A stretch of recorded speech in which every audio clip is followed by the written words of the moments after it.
Hungary, a name that echoes down the hallways of time. This is a country in the heart of Europe. Here, big rivers carve their way through fertile plains. Huge mountains stand as silent witnesses to history. This nation, though small in size, has a very rich history. It's like a tapestry, woven with threads of victory and sadness. We find stories in it about not giving up, new ideas, and a spirit that lasts. Come with us as we go on a journey. We'll travel through many, many years of Hungarian history. And this land has seen empires rise and fall. It felt the footsteps of Roman soldiers. It heard the thundering hooves of nomad horsemen. The Carpathian Basin, its cradle, has nurtured many different cultures. Each one left a mark that can't be erased. From the very first human homes to the busy present day, Hungary's past is like an exciting play. It's full of interesting characters and big game-changing moments. These moments didn't just shape this nation, but they also helped shape how Europe itself grew. Picture the huge puszta, the great Hungarian plain. Wild horses once roamed free here. Listen to the whispers of old languages. See the sunlight glint on a warrior's shield. Feel how special a king's crowning ceremony is. Hungary's history isn't just a list of dates. It's a living story. It beats with the lifeblood of its people. Their struggles and achievements are soaked into the land. You can hear them in its music and see them in its art. Our exploration will take us all the way back to the beginnings. We'll uncover the roots of this unique nation. We'll meet its heroes and understand its challenges. We'll see how it changed through times of fighting and times of peace. This is more than just a history lesson.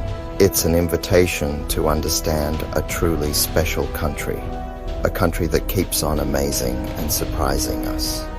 Let's start this amazing adventure into the heart of Hungary. The story is waiting. Way before the Magyar people got here, this land was already home to others, the Carpathian Basin. Think of it as a giant protective bowl. It was a good place for the first people to live. Things dug up from the ground tell us about old towns from a long, long time ago. Stone tools whisper stories about the people who lived here a super long time ago. These folks hunted big, woolly mammoths on icy, flat lands. They found food in thick, old forests. The land gave them what they needed. It gave them a safe place to stay. This was their world, a world where they worked to survive and started to live together in groups. Later on, different groups of people, different tribes, moved through this good land where plants grew well. The Celts, who were really good at making things from metal, they left their mark here. They made fancy jewelry and strong weapons. Their forts, built on hills, were all over the place, showing they had been there. Then the Romans came, making their huge empire even bigger. They called part of this land Pannonia. They built roads, towns, and big open-air theatres. Aquincum, which is near where Budapest is today, was a busy Roman city. What's left of it today still shows us how organized and advanced they were. The Romans brought their laws and their way of life. They planted grapes on the gentle hills. Those grape farms still make wine today, but big empires don't last forever. As Rome got weaker, new groups of people came. Germanic tribes like the Goths and Lombards moved through the area. They added their own part to the story of this land. Then the Avars came. They were people who moved around a lot, and they came from the east. For hundreds of years, they set up a powerful kingdom here. Their fancy belt buckles and weapons show how good they were at making things. So, you see, the land was never empty. It was a place where different kinds of people met, like a big melting pot. Each group added something to its rich history, like adding good stuff to soil. They were the ones who came before the first chapters in this land story.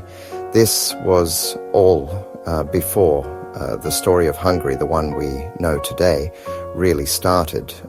These echoes from ancient times set the stage. They made the land ready for new people to come, a people who would change what happened to this land. The Magyars, they were already on their way. Late in the 9th century, a new sound swept across the plains. It was the pounding of hooves. The Magyars, a people who moved from place to place, arrived in the Carpathian Basin. They came from far to the east, from the Ural Mountains. They were skilled horse riders and fierce warriors. Led by their leader, Arpad, they searched for a new homeland.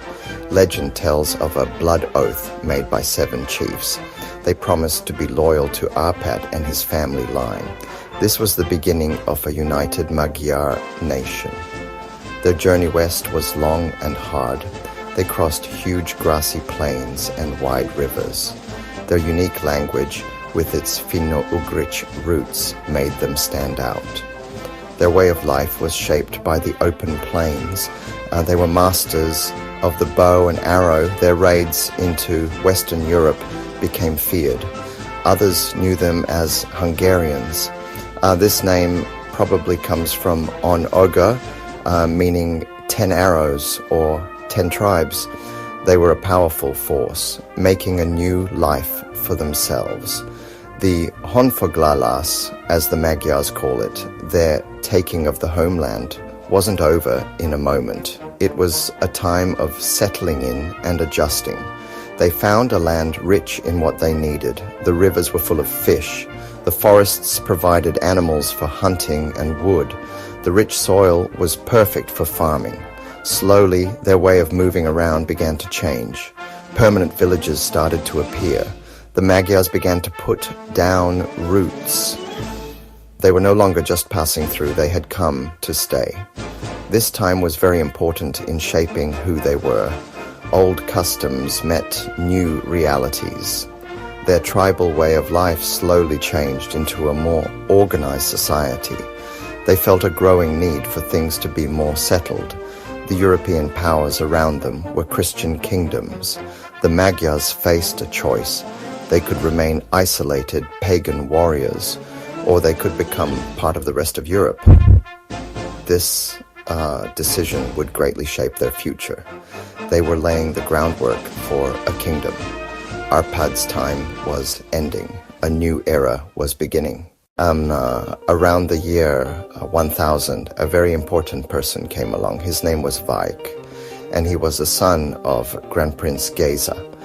In history, he became known as Stephen I. Geza knew that to survive, they had to change. He helped Christianity spread, but it was Stephen who really made this change stick. He understood that a Christian kingdom would be accepted. His European neighbors would respect it. This was the way to be safe and to last. This was a brave idea for his people. Stephen faced challenges from his own people. Many people wanted to keep their old pagan beliefs. They fought against the new religion and having one strong ruler. But Stephen was determined. He beat his enemies in battle. He made the king's power very strong. Around the year 1000, something very important happened. Pope Sylvester II sent Stephen a crown. With this crown, Stephen was made King of Hungary. This moment is seen as the beginning of Hungary as a country. A new Christian kingdom was born in Central Europe. King Stephen, who later became Saint Stephen, was a great ruler. He split the kingdom into areas called counties. He made laws and set up church areas. He made coins which helped people trade and kept the money system steady. He built churches and places for monks all over the country. He invited knights, skilled workers, and priests from Western Europe. They brought new skills and knowledge with them. Hungary started to look towards the West. It started to use many ideas from how other European kingdoms were run, but it still kept its own special Hungarian ways.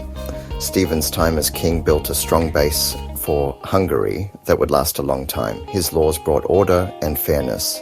His strong belief in Christianity made Hungary a part of Europe. The Holy Crown became a very important symbol. It showed that Hungary could rule itself and that its king was the true ruler. People still honor St. Stephen today as the person who started the nation. His special day is a national holiday. He is remembered as a wise leader. He led his people from being just a group of tribes. He turned them into a strong European kingdom that would last a long time. Part 5. Tough times, Mongols and Ottomans. For the next few hundred years, Hungary did really well, but it also faced some really tough challenges. The first big wave of destruction came from the east. In the middle of the 1200s, the Mongol armies swept across Europe. Led by Batu Khan, they were a force that couldn't be stopped. Hungary, under King Bela IV, was in their path. The Hungarian army was crushed in 1241 at the Battle of Mohi. The country was overrun. Towns and villages were burned to the ground. A huge number of the people died. King Bela IV, after escaping, returned to a ruined land. But he was a strong leader. He started a big plan to rebuild. He invited new people from other countries. He ordered stone castles to be built. These forts were built to protect against more attacks. This time of rebuilding was very important. It helped Hungary get better and keep going. The Mongol invasion was a very hard lesson. It taught them how important it was to defend themselves and to be strong. The nation, even though it was hurt, survived. Later, a new threat appeared, one that would last much longer. The Ottoman Empire, growing from the southeast, cast its shadow over the land. For hundreds of years, Hungary acted like a shield for Christianity. It stood against the Ottomans trying to move into Europe. Great heroes like John Hunyadi stepped up. He won big battles against the Ottomans. His victory at the Siege of Belgrade in 1456 was famous. People say the noon bells in Christian churches ring to remember this victory. His son, Matthias Corvinus, became one of Hungary's greatest kings. But the Ottomans kept pushing hard and without stopping. In 1526, a terrible loss happened. At the Battle of Mohács, the Hungarian army was wiped out. King Louis II himself died in the battle. This terrible event led to Hungary being split into parts. The middle part was ruled directly by the Ottomans for over 150 years. Transylvania became a state that was somewhat on its own. The west and north parts stayed under Habsburg control, called Royal Hungary. This long time of being divided and full of fighting really shaped the nation. It was a dark time, but it also made the people incredibly strong. Part 6, under the double-headed eagle, Hungary in the Habsburg Empire. After the Ottomans were finally kicked out at the end of the 17th century, Hungary mostly came under new rulers. The Austrian Habsburg emperors became its kings. This marked the start of a long and tricky relationship. Hungary was now part of a huge empire with many different peoples, an empire shown by the double-headed eagle, and this time brought good things and hard things too. There was some peace, and the country grew richer, but Hungary's freedom to rule itself was often limited. The wish to be free was always simmering underneath. In the 18th and early 19th centuries, Hungarians fought to keep who they were. They fought to keep their language, their way of life, and their old laws. People like Francis Rákóczi led uprisings against Habsburg rule. Even though they didn't win in the end, these efforts kept the spirit of fighting back alive. A national awakening began. Writers, poets, and politicians supported Hungarian culture. They asked for changes and more power to rule themselves. The seeds of revolution were being planted all over Europe. The year 1848 brought a wave of revolution. Hungary was no different. Led by Lajos Kossuth, Hungarians demanded independence. They fought a brave war for freedom against the Habsburgs. For a short time, they tasted freedom.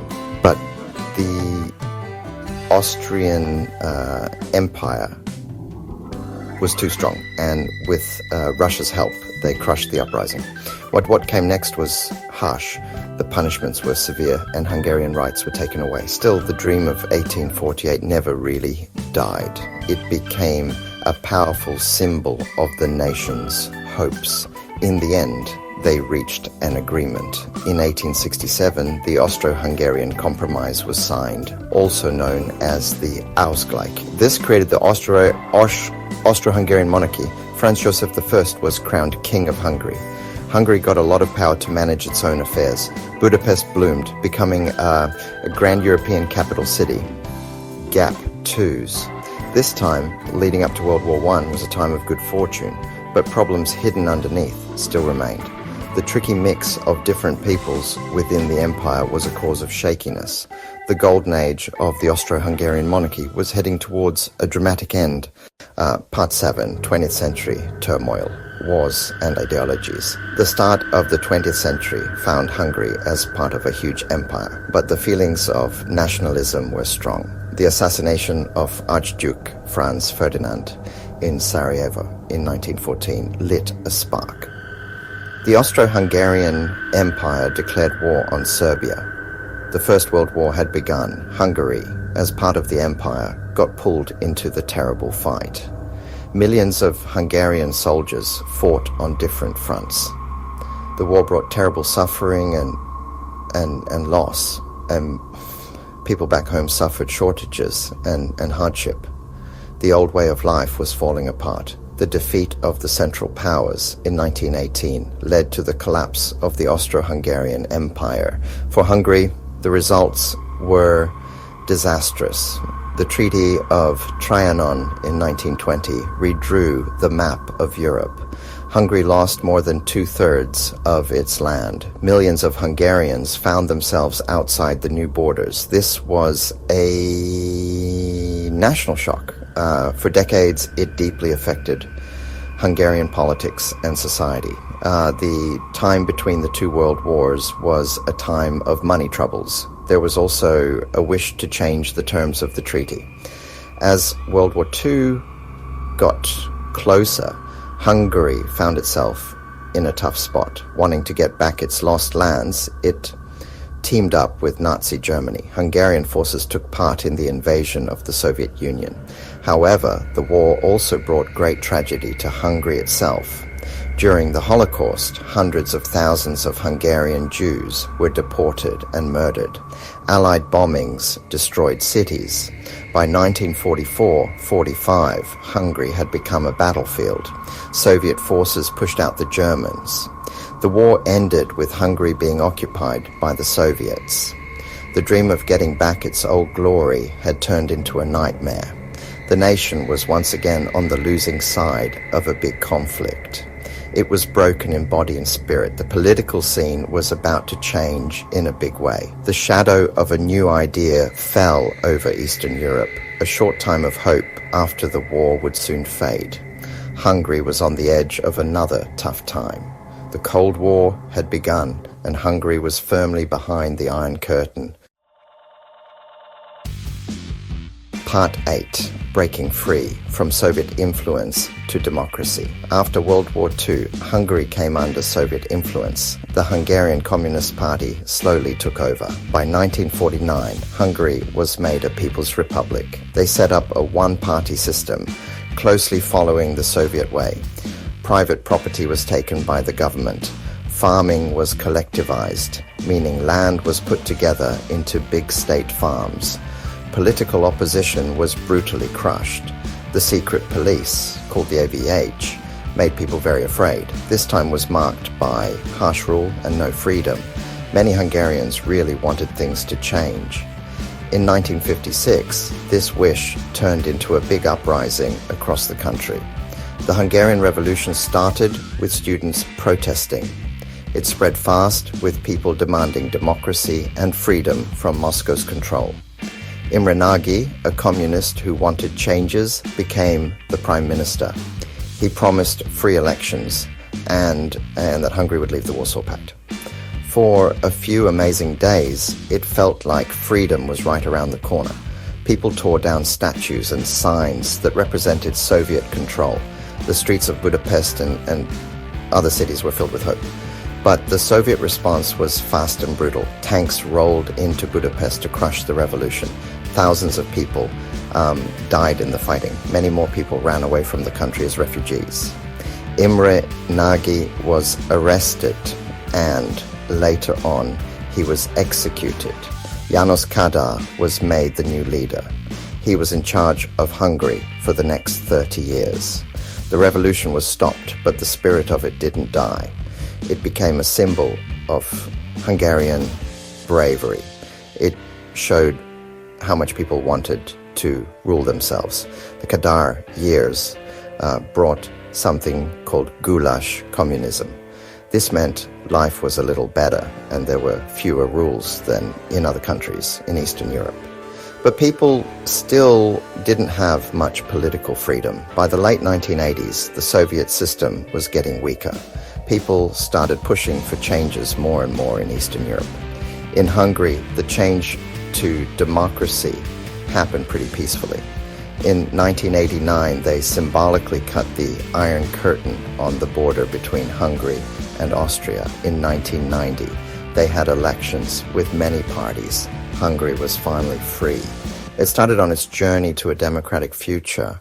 Part 9, Modern Hungary, a cultural heart and our journey's end. Today, Hungary stands as a proud and free country. It's part of big groups called the European Union and NATO. Its long story has had many twists and turns. It's had moments of great success. It has also gone through very hard times. Modern Hungary is a country where people vote for their leaders. Budapest, its main city, is a big, busy and exciting place.